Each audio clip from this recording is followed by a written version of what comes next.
Well, LifeBlood, this is George G, and the time is right. Welcome to today's guest, strong and powerful Dr. Adrienne Youdim. Dr. Adrienne, are you ready to do this? I'm so ready. All Let's do right, it, George. let's go. Dr. Adrienne is an associate clinical professor of medicine at Cedars-Sinai Medical Center. She's the founder and CEO of Dehl Nutrition. She's the author of Hungry for More and the host of the Health Bite podcast. Adrienne, excited to have you on. Tell us a little about your personal life, some more about your work, and why you do what you do. I am excited to be here, and sure. So I am first a mother to three. I am a wife, a daughter, a podcaster, an entrepreneur, and a physician. And so I wear many hats, all of which I think really are underneath this umbrella of using simple tools to live well. I think there's so many tools at our disposal that are easy, not sexy or expensive, but that we can really employ to level up our lives and to live better. We talked about before the recording kind of the similarities between how we deal with food and how we deal with money, right? And so I think these simple tools really underlie whatever the goal may be: financial freedom, emotional freedom, addressing, our relationship with food, our relationship with others. These simple tools really get to the heart of what we really want for ourselves. Well, I appreciate that. And one of my favorite, and it's not my saying, I heard somebody say it years ago, they said, it sounds easy, but does hard. And I think diet, exercise, and being physically healthy, it sounds really easy. It's really hard to do. And being good with money is pretty basic, but really, really, really hard to do. What is uncovering your true hunger? Yeah, absolutely well said. I actually just did a TED Talk a few months ago where I mentioned my punchline was, it's really simple, but it's really hard. And so to answer your question of understanding your hunger, we experience hunger usually physically, right? And that makes sense. It's very straightforward: a physical hunger to nourish ourselves or for nutrition. And we experience that in our bodies with hunger pangs. And that is mediated by a bunch of hormones that kind of dictate our hunger.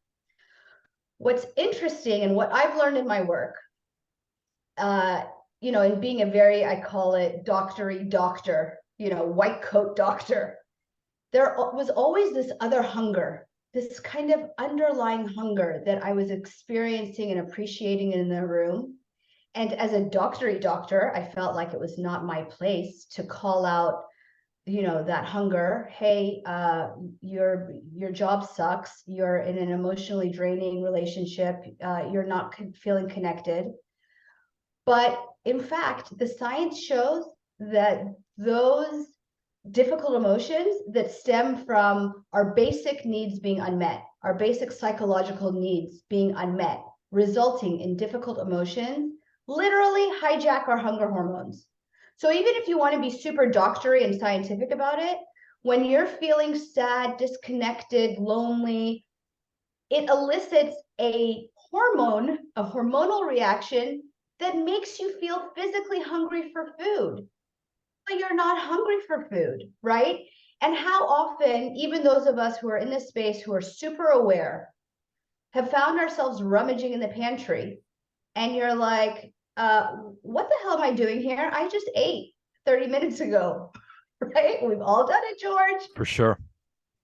But I think it's important to say that there is a scientific basis to that, because we attribute a lot of shame around it.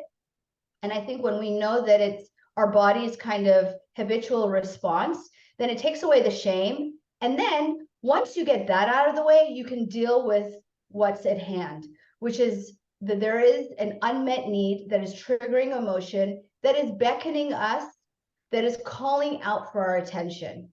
Now, to your point of simple but hard, it's not like when you have that bag of Cheetos in your hand, it's saying, oh my God, you've been in this marriage for 20 years and you haven't nourished it, and therefore it's not fulfilling, or your job is not fulfilling, or whatever the case may be. It requires pause. It requires us getting out of that automated response to step back and say, man, I'm not hungry. I was in the kitchen 30 minutes ago. So what is this? What am I really hungry for? And in my book, Hungry for More, I talk about the stories and the science of how do you identify these underlying hungers. And they are simple, but they're also really challenging and emotional. And quite frankly, we shy away often from those difficult emotions. But in doing this, I'm hoping to give people permission to lean into that feeling and use it as an opportunity to live well. Well, I think that that is super powerful right there. And it's interesting, first and foremost, that having that when my basic needs aren't met, it's an actual hormonal response that says, go eat something. You are hungry, even though I just ate and I know that I'm not actually hungry, but that I'm being hijacked. And if then my pattern is to just go through that and go and eat something and I do that, well, that's it's going to cause me to then gain weight. And that's then, is that fair to say it becomes sort of a coping mechanism and it's a codependent relationship that I have with food? It becomes a habit. Like, let's just simplify it, right? Because I get, I'm very careful not to, I'm not a therapist, so I don't want to diagnose people or use words that sound, diagnosey. I also, want to be careful not to pathologize people. I feel like on one hand, we like to know that there's a name for what we're doing, Hmm. because then it's again validating. But then I think sometimes as physicians and health professionals, we put labels on people, and then people are like, well, shit, I'm a blah, blah, blah, which condemns me to a life of blah, blah, blah. Hmm. So what I'm saying is that this is a normal physiologic response. Some people have it to a greater degree, some people have it to a lesser degree. If we lean into it and do it regularly, well, now we've developed this cyclical pattern in our brain that's trigger, right? Triggers the anxiety, uncertainty, sadness, loneliness, irritation. Sleep deprivation actually causes the same changes in hunger hormones. So it doesn't have to be necessarily an existential crisis. It can just be Netflix, but trigger results in discomfort. And then we scan our brain. Hey, what do I do to get rid of that discomfort? Oh yeah, I have a glass of wine every night. Or, oh yeah, I have, that spoonful of Nutella. Nutella is always in my pantry, so I like to joke about that. Or, whatever, a spoon of ice cream, right? And if you do it enough times, then your brain is like, duh, I don't have to think about this.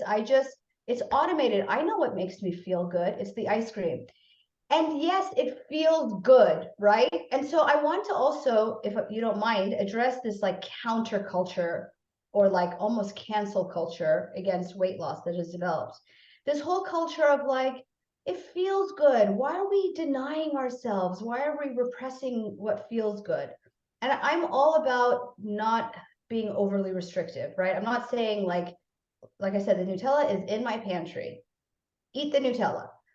What I'm saying though is that when we give into that feeling, that immediate feeling thing that gives us a good feeling, we're really doing ourselves a disservice. Not only because we're gaining weight or because we're becoming maybe habitual consumers of alcohol or tobacco or whatever, but it doesn't even scratch the itch, right? It's a band-aid. It doesn't even scratch the itch, which is why we go back again and again and again. And now you're in front of the refrigerator for the fifth time, because it didn't address the underlying issue, which was you're really feeling lonely right now, right? So if we can pause and we can try and uncover what the underlying feeling is and get out of that automated response, which does become this, I guess, dependency on food, to use your words, then yes, we can break that codependency, if that's what we're going to call it. But more importantly, we are now giving ourselves the opportunity. We're taking the invitation of figuring out what the hell is it that we're so hungry for to begin with. And that is where the power is. That is where the magic is. I think that makes all the sense in the world. So, do I need to go down that path, to go into the basement and or whatever? Do I need to discover why it is that I'm not happy, or can I simply recognize when I'm feeling this way, I eat, and then replace it with I go for a walk? Right. Great question. So, you've interviewed a lot of people, and I think you're probably very grounded in this work personally, from what I'm gathering. These things come in layers, right? Like you have an aha moment, and then 5 days later, another aha moment, and then 5 years later, you're like, well, I've known this for 5 years, but wow, I just had an aha moment. So there's different layers to the complexity of our experiences. I think meet yourself where you're at, right? I think if you can just wherever you can meet yourself and give yourself the opportunity for that awareness, yes, just having that awareness is a big step. It's not just, it's a big step, right? But then there are layers. And it's funny because I'm, part-time still a practicing physician in my medical practice in Beverly Hills. And like I had someone who came to mind yesterday who was like, I have 2 kids. I'm working. My parents are sick. I don't have time. And like I get it. I was there myself, I don't have time to deal with it. Just tell me what to do. Just give me the upshot. But this is what happens. You can dismiss it for a certain period of time. What I find though is that the thing comes up and it says, woohoo, George, I'm trying to get your attention. You're like, no, damn it, I don't want to listen to you. So you push it aside. Then it comes back, in another form. Hello, remember me? I'm trying to get your attention. And so if people notice, it'll come back and it'll get to a point where it like smacks you across the face and is like, damn it, George, I need you to listen. And this may be an emotional, distress. It may be a physical distress, people who have chronic abdominal pain, headaches. I even had a patient who had tinnitus or ringing in the ears. We did all the workup for organic causes, couldn't figure out what was going on. It was this hunger that was trying to make itself known. So the answer is yes, do whatever you can do, but recognize that if something is calling for your attention, it's going to try and get it. So it behooves us to give us the time and attention that it requires. Yeah, I think that makes sense. It's the work, and just engage in it. Indeed. So, and we didn't used to be so obese, but we've used, it strikes me that we've always struggled with stuff. My place in the Right. world. Right. So nobody likes that word, but it is a clinical term that addresses or refers to a degree of excess weight that we believe is harmful, about 30 pounds-ish, depending on your height. I don't want to get into the BMI. No one likes the BMI. There's limitations, but suffice it to say that a certain degree of excess weight puts you at risk for high blood pressure, cholesterol, infertility, a bunch of stuff, cancer. So back in the 80s, the CDC started to collect data, and less than 10% of the population in any given state had this degree of excess weight. Fast forward 40 years, and over 40% of Americans are considered to have obesity. About 10% are considered to have what we call morbid obesity, which it represents about 100 pounds of excess weight. And over 2/3 of the population is considered to be overweight or obese. So not necessarily harmful overweight, but getting there, above what they should be. There's a lot of reasons for that. It's political, it's social, it's societal, it's emotional, it's psychological, it's spiritual. It's a lot of things, you know.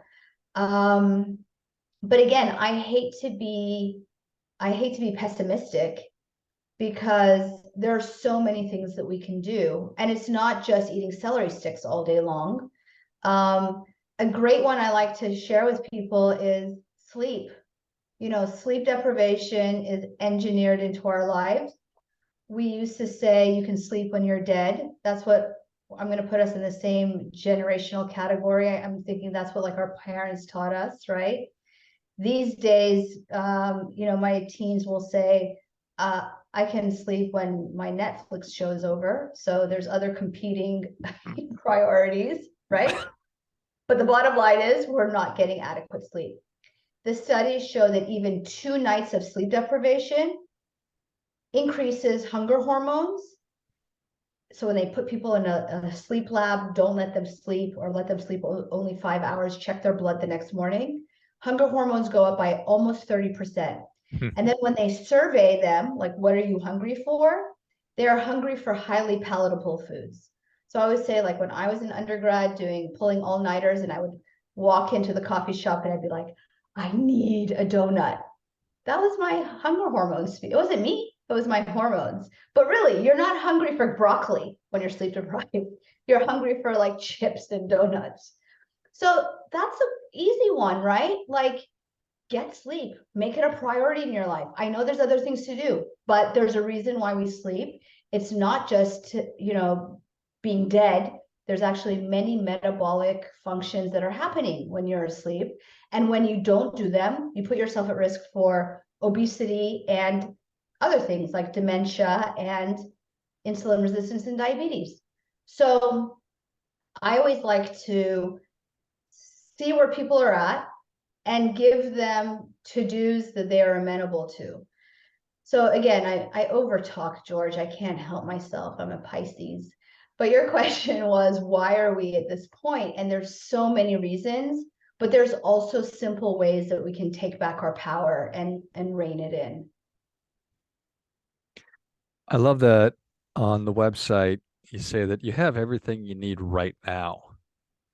So, like so many other parts of our life, like personal finance and whatever it is, there's just mountains of complexity and people saying it's this way and it's this diet or it's, you know, you got to do it this way and everything else is garbage or crap.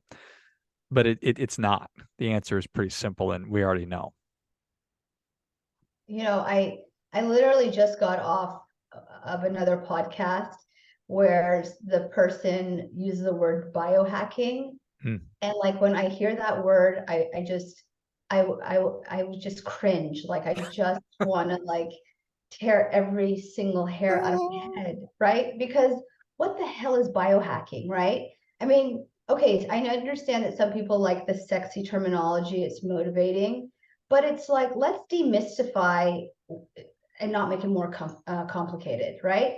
Biohacking basically means giving yourself the fuel that you need to nourish yourself properly, whether that's sleep, movement, nature, adequate nutrients with good, wholesome food. It doesn't have to be you buy a special kind of coconut oil that you ruin a perfectly good cup of coffee with so that you can biohack. Why? Why do they do that, George? It drives me nuts. But yeah, it doesn't have to be complicated. It's difficult, to your point. Just because it's simple doesn't mean that it's not hard. And that's important to say, because if people have the expectation that it's going to be easy, then they're more likely to give up. No, it's not easy, but it is conceptually simple. That makes sense. So when somebody picks up a copy of Hungry for More, what can they expect? What are you hoping that they get out of reading it? You know, like you said earlier, there's a lot of things that I do. I have products. I have, you know, but this to me is like my love letter to the world. I feel like it's such an important read because I basically collected 20 years of patient stories and personal stories. I put them all in there. So if you were to read the book, you would know more about me than you ever wanted to know. But I do that on purpose because I feel like I, in my role, am a benefactor of all these stories. And I've had the good fortune of being like, oh my God, there's a pattern here. And not only a pattern in my patients, but I can commiserate. I can relate to so many of these hungers. And so I offer people stories that they can find themselves in, no matter who they are. I had a 30-year-old African American middleweight boxer who was training me, who read my book and said, oh my God, I cried the whole time. So it's like, he's not my demographic of an overweight individual coming to see me for weight loss. It tells me that these stories are universal. So the book is, you will find your story in there, and then hopefully be empowered, and then find the tools in order to identify your hunger and to live more aligned with your true self. I love it. Well, Dr. Adrienne, thank you so much for coming on. Where can people learn more about you? Where can they find all things Dr. Adrienne? Well, I am on Instagram most days at Dr. Adrienne Youdim. And if people go there, they can see my musings, but there are also links to my website, newsletter, book, podcast, so they can explore if there's anything else of interest or value. Awesome. Well, if you enjoyed this as much as I did, show Dr. Adrienne your appreciation and share today's show with a friend who also appreciates good ideas. Find her on Instagram at Dr. Adrienne Youdim. It's ADrienneYoudim. And I'll certainly link that in the notes of the show, along with all the different places that you can find her, as well as where you can get your copy of Hungry for More and the podcast and everything else. So thanks again, Adrienne. Thanks, George. And until next time, remember, do your part by doing your best.